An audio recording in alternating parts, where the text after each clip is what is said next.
Биздин дагы бир угарманыбыз бар. Угармандар, биз Бишкекте 88 жыштыгында ошондой эле биздин телефон номерубуз 0312 менен 680606. Эгерде сиз 0312 деп туруп 680606-ны терсеңиз, анда дароо эле мени менен сүйлөшкөнгө сизге мүмкүнчүлүк болот. Угарман, кулак сизде. Assalomu alaykum, hurmatli ustoz. Алейкум ассалам ва рахматуллах баракату. Рахмат.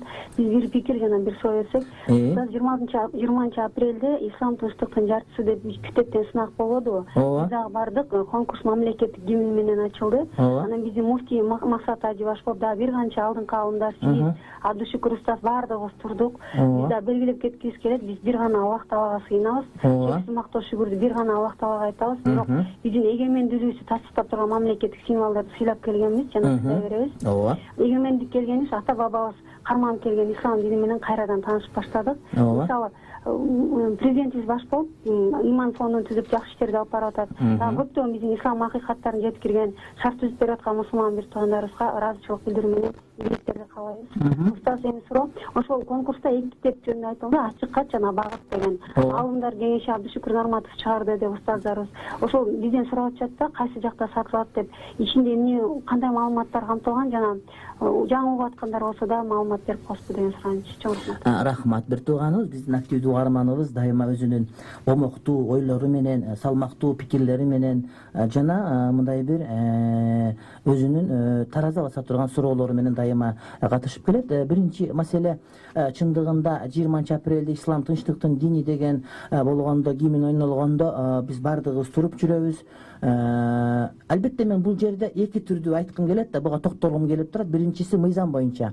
Бизде 2004-жылы 19-17 июлда экен айтор кабыл алынган мыйзамда Кыргыз Республикасынын гимни ойнонгондо расмий жерлерде ырдалганда ар бир Кыргызстандын жараны ордунан туруп, оң колун сол уктасына, сол көкүрөгүнө коюп угуусу керек. Эгерде ошол учурда туу көтөрүлө турган болсо, тууну карап туруулары керек. Эгерде аял кишилер жылаң баш болуш милдеттүү эмес, бирок эркектер башында улуттук баш кийим, же бир диний ишенимге таандык баш кийим, же бир аскердик кызматтардын баш кийим боло турган болсо, анда булар баш кийимин албай деле укса боло берет деген мыйзам бар. Бирок ушуну аткарбай койсо эмне болот десе, ага эч кандай бир кылмыш жаза кодексинде же башка бир нерсе каралган эмес. Демек, бул адам наверине коюлган бир мындай бир этикет катары кабылдана турган жүрүш туруштун түшүнүгү десек туура болот. Экинчи бир тарабы деги эле шариятыбызда ошол гимн ойнолгон ордунан турса күнөөбү же күнөө эмеспи? Эгер ордунан турса, адам имандан чыгып кетиши мүмкүнбү, жокпу деген маселе. Мен ушуга бир ислам илимин изилдеп жүргөн ислам окуучусу катарында айта кете турган болсом, урматтуу бир туугандар, Мишкатул Масабих деген китеп бар, хадис китеп, имам Тибридийдин. Мына ошол хадис китепке берилген Мулла Али Каринин Миркатул Мафатих деген шарх китеби бар. Ошол китепте айтат, эгерде бир адам дейт, башка бир адамга саламдашуу иретинде жүгүнсө же ордунан турса, ал дурус уруксат берилет. Ал эми саламдашуу иретинде ага сажда кылып, маңдайын, чекесин жерге тийгизе турган болсо, имандан чыгып кетет дейт. Ал эми саламдашуу иретинде эмес, сыйынуу иретинде, аны таазим кылуу, сыйынуу, ибадат кылуу ниетинде ага сажда кылса же ордунан турса, же ага жаңгыда жүгүнө турган болсо, имандан толук түрдө чыгат дейт. Демек, урматтуу бир тууганым, бул каяка барып такалат? Бул жанагы намаздагы кыям, ордунан туруу, намаздагы руку, жүгүнүү, намаздагы сажда, чекесин жерге коюу деген ибадаттар бар.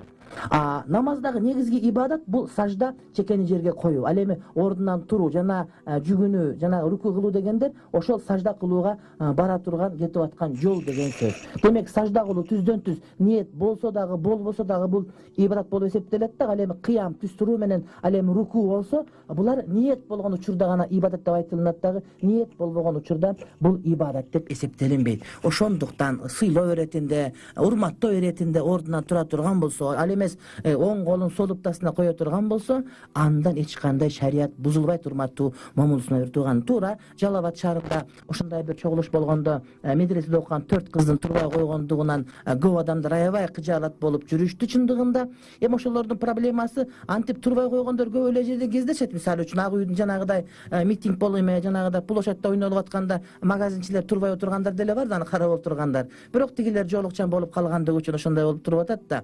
Бирок мен коомчулуктун пикирин башкага бургум келет. Мына жакында Азаттык аркылуу Улан Эгизбаев деген инибиз журналист Нургазынын кубанычы, Нургазынын тилеги деген мындай бир конкурстан утуп алды. Ошондо Нургазыга жанагыдай бир мотоциклди алып берген кыз дагы Жоолукчан экендигин эстен чыгарбасак дейм. Бирок ал атын айтпоон өкүндү. Бир гана жолу мен угуп калдым Жоолукчан кыз деп. Бирок ошол адамдар мына Жоолукчандар мындай кылат экен деп айткысы келбейт дагы. Адамдар дайыма Жоолукчандардан кетип калган кемчиликтерди кармагысы келет. Чындыгында ал кыздарыбыз эселе кыздардын эси жоктугу болуп калды. Аны мен айтат элем, ал кечиримдүү болуш керек. Аны үчүн алар жазалоонун кереги жок деп. Бирок чындыгында турган учурда бул жакшы эле маселе болуп эсептелет. Ал эми экинчи сурооңуз ачык кат жана багыт деген китептер. Багыт бул Азирети деп айтсак болот. Бул киши Абдушкур ажыбыз Аалымдар кеңешинин төрагасы, даңктуу аалымыбыздын ошол хутбалары жыйналган китеп дагы. Деги эле хутба эмес, этегинде анын насааттары, кеп кеңештери башында ошол хутба кандай болуу керек, деги эле хутба окуган адамда кандай шарттардын табылуусу кажет деген суроого жооп берген. Анын жакшы ушундай бир маселелери камтылган, хутбалары камтылган көркөм бир китеп. Ар бир адам окугандыгын мен каалайт элем. Андан сырткары ачык кат деген китеп бул бүткүл дүйнөлүк ошол ислам аалымдарынын бирикмеси жазып чыккан китеп. Бул азыркы Даиш, ИГИЛ деп алган жерлерге бул өзбек тилине, башка тилге которулуп, анан ошону ошол аалымдар кеңешине мен сунуштап, Абдушкур ажы жактырып, андан кийин аалымдар кеңеши тарабынан бул толук түрдө которулуп, ачык кат толук түрдө. Анан ошол эң бир көркөм мукабада ошол тартууланды. 3000 нуска чыгарылды. Азырынча сатыкка түшкөн-түшпөгөндүгүн билбейм. Мен ойлойт элем муну СМБ кызматкерлери, атайын кызматкерлер, милиция кызматкерлери, ар бир молдекеде болуш керек. Ал эми карапайым эл окуй турган болсо, анда талап боло турган болсо, кайрадан дагы чыгарып ошону китеп текчелерине жеткиргенге аракет кылабыз деген үмүттөмүн. Эгерде өтө зарыл окуй тургандар болсо, анда ошол Ислам университетинде кайрылып, ошол жердеги Аалымдар кеңешинин төрагасынын орун басары Марс Ибраев мырзага кайрылсаңыздар, сиздерге жардам берет деген үмүттөмүн. Ачык катта эмнелер камтылган? Ачык катта азыркы ислам мамлекети деп айтылып аткан Даиш же болбосо ИГИШ деп айтылып аткан жанагы террористтик топтун катачылыктары кайсылар жана алардын жооптору кайсылар? Алар өздөрүнүн сөздөрүндө, кылган иштеринде, неткен эткендерин бардыгында кылган катачылыктардын кайсыл жерлери исламга туура келбейт жана эмне үчүн деген суроого таасын жооп берилип, дээрлик 30дан ашуун пункт менен жооп берилинген кыргызча китеп. Ар бир мусулман окуп өзүнүн деңгээлин көтөрсө, бул жакшы болмок, урматтуу бир туугандар. Өтө жакшы бир суроо бергендигиңиз үчүн мен сизге ыраазылык билдирем, урматтуу бир тууганыбыз.